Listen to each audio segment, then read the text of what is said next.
Assalamualaikum warahmatullahi wabarakatuh. Halo anak-anak Bapak, siswa-siswi kelas 6. Kita bertemu lagi pada pembelajaran TIK.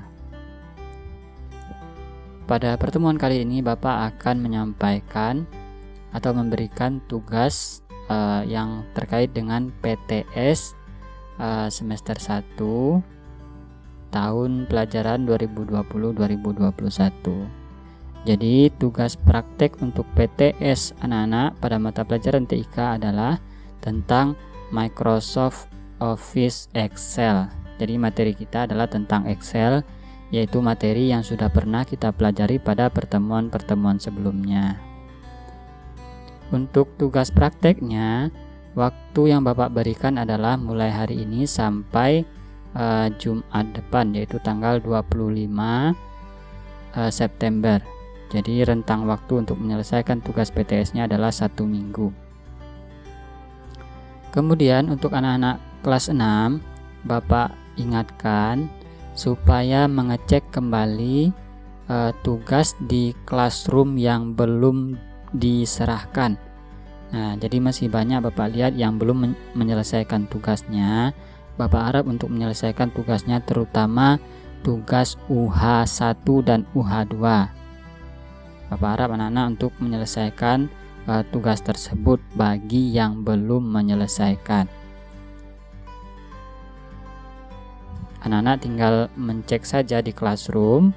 Nah, kalau misalnya anak-anak belum menyerahkan, belum membuat tugasnya, nah silakan anak-anak untuk membuat tugasnya supaya nanti ada nilainya. Untuk tugas kita pada PTS adalah seperti berikut ini.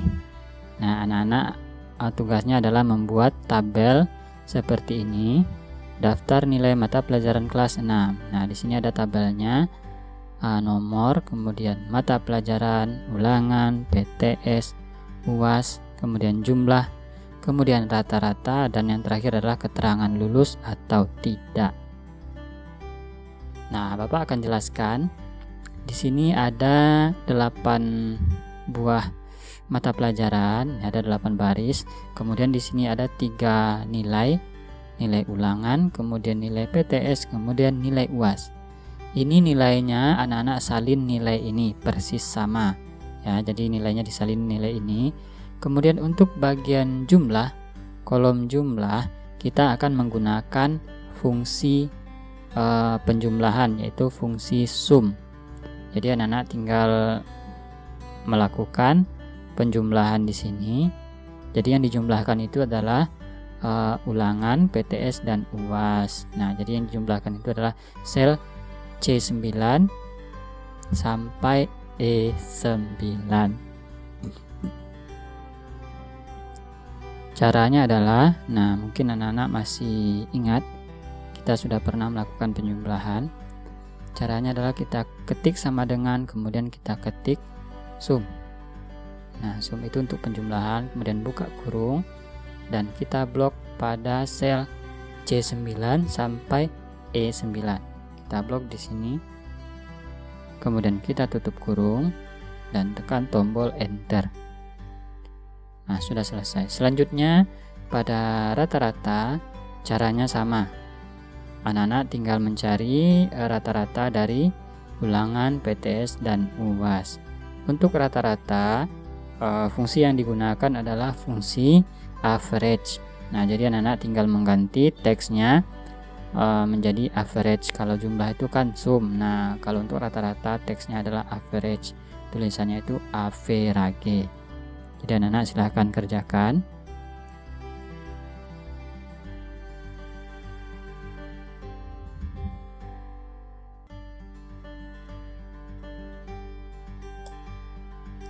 Nah, kemudian untuk bagian keterangan lulus atau tidak, nah ini Bapak akan jelaskan sedikit supaya nanti anak-anak tidak kesulitan membuat tugasnya. Di sini langkahnya yang pertama adalah, nah kita perhatikan dulu di bagian bawah ini ketentuannya.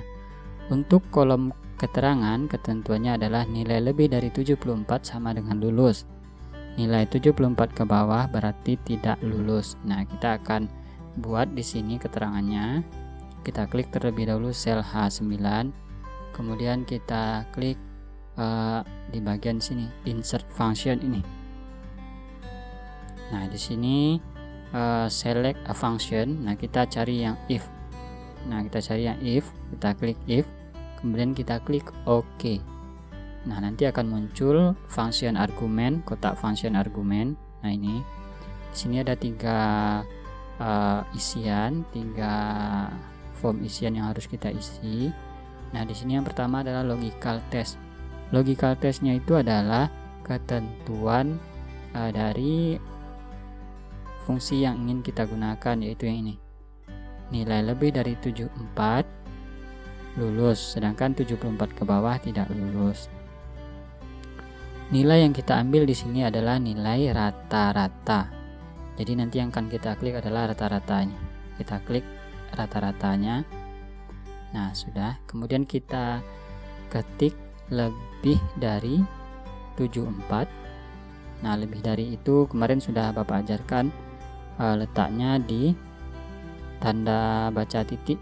Nah, di titik, kemudian tahan tombol shift untuk memunculkan besar darinya. Tahan tombol shift, kemudian tekan tombol besar dari. Kemudian di bagian bawah value if true. Nah, ini jika benar, jika sesuai dengan logical testnya, maka dia lulus. Jadi kita ketik di sini lulus. Nah, kemudian di bagian bawah value if false. Nah, ini kalau tidak sesuai dengan logical testnya, maka berarti dia tidak lulus. Jadi di sini kita isi tidak lulus. Nah, setelah selesai kita ketik, kita klik OK. Jadi perhatikan anak-anak harus sesuai dengan ini supaya nanti tidak salah. Kita klik OK. Nah, di sini sudah selesai keterangannya. Nah, untuk yang ke bawah nanti anak-anak silahkan lanjutkan mengerjakan pada bagian sel yang masih kosong. Nah, jumlahnya diselesaikan sampai ke bawah, kemudian rata-ratanya juga diselesaikan sampai ke bawah, kemudian keterangan lulus atau tidaknya juga diselesaikan sampai ke bawah. Dan nanti setelah selesai, nah, filenya disimpan kemudian dikirimkan ke classroom atau difoto. Nah, kalau ingin memfoto tugasnya, anak-anak harus mengklik di bagian sel yang berisi fungsi seperti ini. Kalau misalnya anak-anak memotonya seperti ini, nah, Bapak tidak melihat di sini di bagian formula bar, Bapak tidak melihat fungsi atau rumus yang digunakan. Nah, nanti Bapak tidak mau menilainya, karena Bapak ingin melihat apakah benar formula barnya sudah digunakan fungsi if-nya. Jadi anak harus klik pada sel yang ada fungsi if-nya, kemudian difoto dan dikirim ke classroom, atau lebih bagus lagi mengirimkan file tugasnya ke classroom. Jadi filenya nanti disimpan. Anak-anak juga sudah Bapak ajarkan cara menyimpan file tugasnya, kemudian nanti dikirimkan ke classroom. Di classroom nanti anak-anak kirimnya di bagian tugas kelas atau di classwork, jangan dikirim di bagian forum.